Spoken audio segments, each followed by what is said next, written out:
Welcome to the presentation on the Parent Institute for Engagement Program overview. Hello everyone, my name is Vanessa Allen and I'm the Family Engagement Coordinator on the Early Support for Infants and Toddlers ESIT team.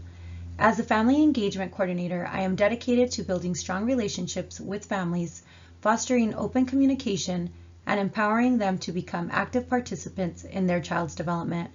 I'm also committed to creating a welcoming and inclusive atmosphere where families feel heard, understood, and empowered to navigate the challenges and joys of early childhood. What is PIE? PIE is a 12-month training program designed to empower parents and caregivers of children with developmental needs. This transformative program is specifically tailored for those whose children have benefited from ESIT services. By prioritizing the inclusion of participants from diverse racial and geographical backgrounds, PIE fosters a rich and inclusive learning environment that reflects the vibrant communities it serves. This diverse cohort of participants bring a wealth of lived experiences and perspectives, creating a supportive and collaborative atmosphere where parents and caregivers can learn from and empower one another.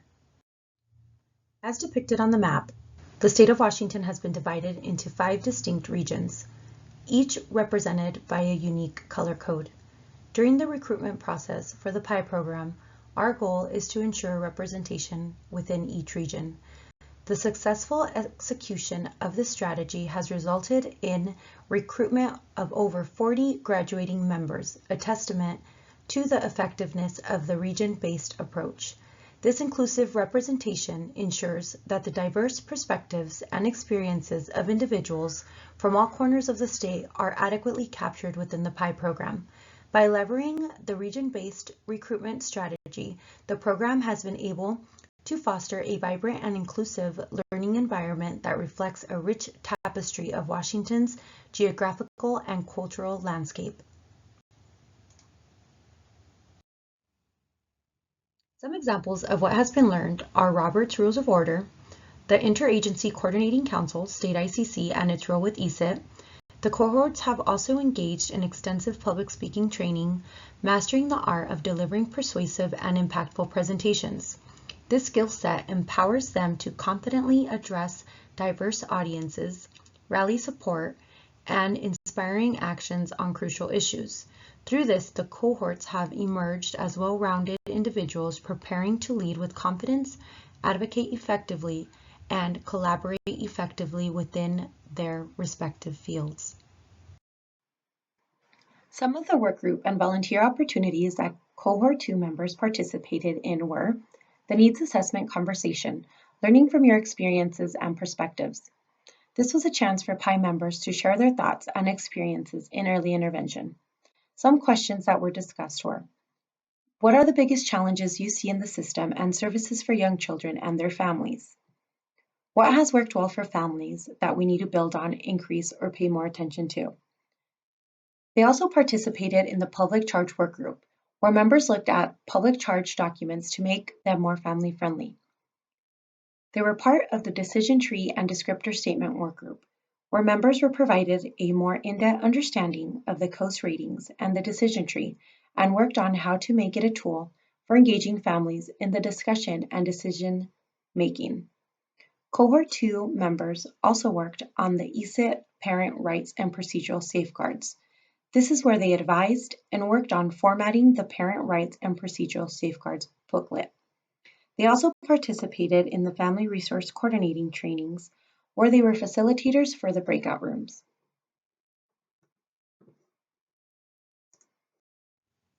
I am thrilled to introduce you to some of the incredible members of our cohort. We have had a diverse group of individuals, each with a unique journey and experience that have led them to this point. They are a true testament to the power of perseverance and bring valuable perspective to our group. Hello, my name is Erin Marr, and I am coming to you from Vancouver, Washington in Clark County. In my photograph, I am wearing a big giant sun hat and sunglasses, and I am photographed with my daughter, who experiences autism. She is 7 years old and she has bright red hair and a bright orange sweater in the photo as well. In my second photo, I am wearing a yellow dress and I am photographed with my son, who has a shaved head and his tongue sticking out. He experiences depression, anxiety, and we are working with him as well. I was very fortunate to be in the position to attend every single PIE meeting and see every presentation for the last year. I was able to take away a lot of amazing information that helped me both in my personal and professional life. Having the PIE cohort on my resume helped me to secure employment as the parent-to-parent coordinator for the Arc of Washington in Clark County and work for Peace Northwest, helping to launch a program for parents of children with disabilities ages birth to 5 to provide additional supports in our community and alleviate the pressure of the transition from early intervention services to the school system. I have also been recently elected to my local CICC as a co-chair, and that position will begin next month. All of the presentations were absolutely amazing, but there were a few that stood out. The original SICC meeting up in Seattle, we were able to watch a very inspiring presentation by Jeremy Creedlow. This information was wonderful, and I was able to bring back so much to not only parents, but other professionals in my community. Jessica Buffo did a presentation on the opt-out for Part B services, which she did a wonderful job of helping to explain that information, which helped me in my career in understanding that pathway. I am so glad that I was included in the PIE cohort this year. I just am so overwhelmed with the amount of love and support that I have gotten from everybody. Thank you so much for including me today, and I look forward to coming back, maybe as a presenter in the future. Hello, my name is Whitney Storr. I am a nonprofit leader, an attorney, and a community advocate. I'm also a member of Cohort 2 of the Parent Institute for Engagement, PIE, and the mom of a 2-year-old medically complex little guy named Malachi. Malachi was born with spina bifida, congenital heart defects, and currently breathes with the help of a trach. He has spent over 15 months of his life in the hospital, and my family has moved 3 times during his life to ensure his access to the best medical care and services available. He is now at home in Snohomish County and is in a rambunctious toddler, taking on the world one day at a time in his brand new bright blue wheelchair. When I first began in the PIE program last summer, I was excited. I was eager to meet other medical families and parents of kids with disabilities. I looked forward to learning more about early intervention and services available for kids with disabilities and the legislative environment that informs those policies in our state. As a new parent, without previous experience or any firsthand knowledge of what it means to navigate through the medical world as a caregiver, I needed really to educate myself. I needed to become not just a strong voice for my own son, but an advocate for all families in our situation and a parent leader in that regard. Through this program, I've learned so much about early intervention and community services. I've also learned the importance and the value of the parent voice in advocacy and policymaking. It is a voice of reason and of experience. It is essential if we are, as a state, to develop effective, workable rules that truly benefit those they are intended to serve. The parent voice is one that should echo through the halls of government agencies and committee rooms and any legislative work group that involves itself with disability policies, education, healthcare, community services, and any access programs.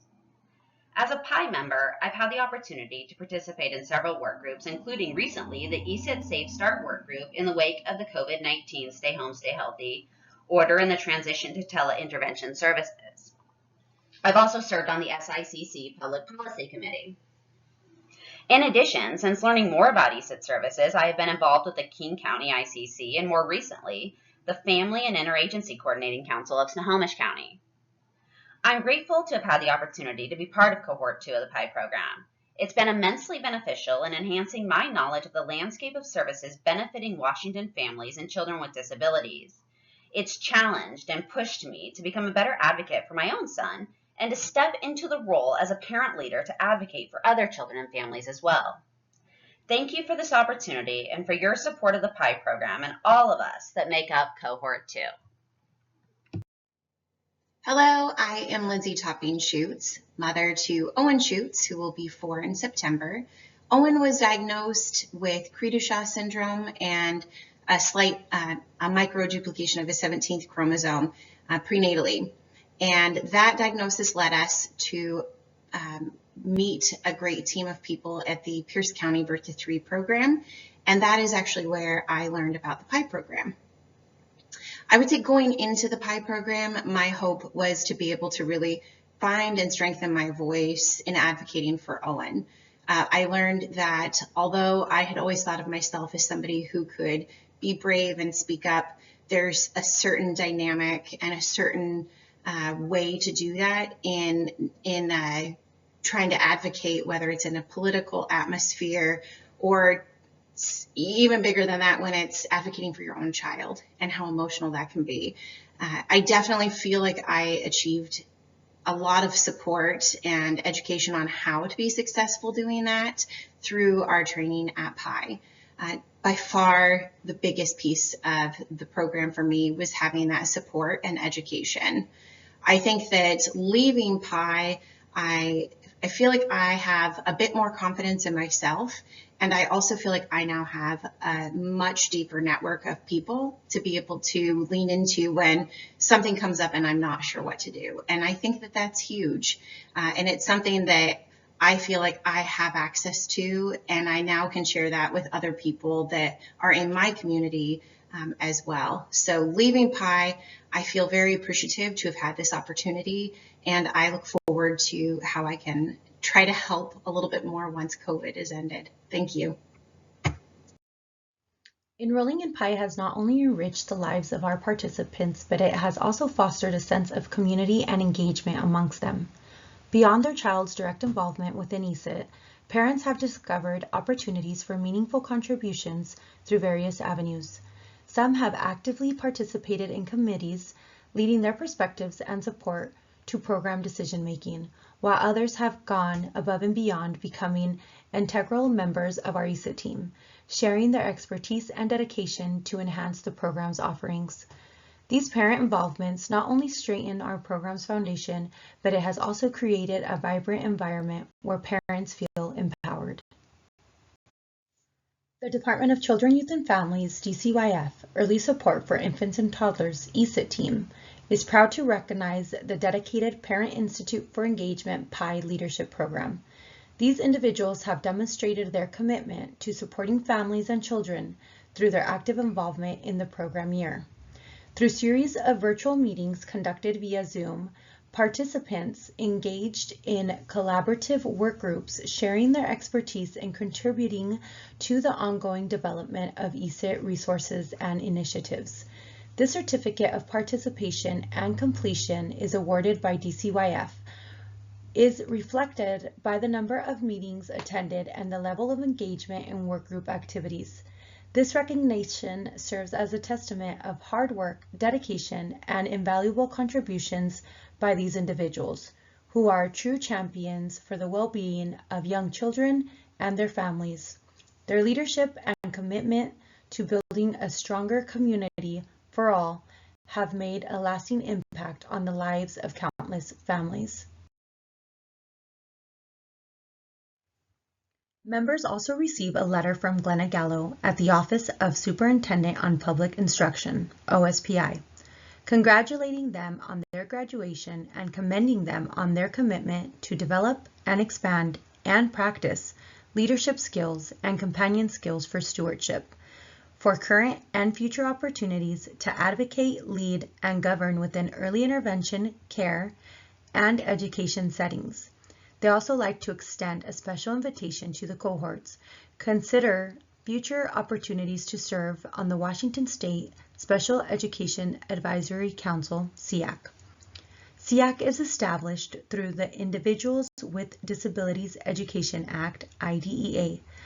SICC's role is to advise the state's superintendent on matters pertaining to the provision of special education and its related services. We are now pleased to open the floor for any questions or inquiries you may have.